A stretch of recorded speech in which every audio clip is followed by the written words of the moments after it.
नमस्कार जय जगन्नाथ सांग मैंने गोटे नुआ सकाल गोटे नुआ मिनी ब्लॉग को आपको ढेर सारा स्वागत। सकाल उठिकी आज भगवान को प्रणाम कर देकी बाहरी पड़ी एक्सरसाइज करने तो बॉडी स्ट्रेचिंग एक्सरसाइज किसी कर सारापर बेड टी सजाड़ी कारण स्वामी उठी पलई थे मोर सब सजड़ा सजड़ी करदेली घर फर ओला सारिकी गाधुआ पाधुआ सारिक आसला देखे तो कदली मूषा खाई बापा ताको जिते जगिकी रखिले कौन हम सी केमी कौ बाटे आसी हेले मूषा खाई तो मु आसिकी चूड़ा कदली खाईदेली कारण जेहेतु आमर एवं अशुद्धि चली अणशुद्धिया चली तो से सबकि चूड़ा मुढ़ी सहित ही खावाई पड़ो। खाई पी सारिकी रोसई कार्यक्रम लगिगली।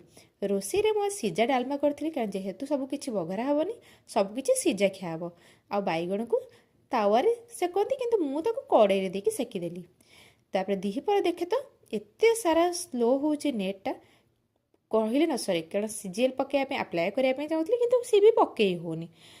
आम गाँव को बाहर जाइलु संध्या बेले बेड़िकिया खायापी स्वामी को हठात कौन कि बाटर कि हेकुटी है तो से बाध्य उठी पा पीले।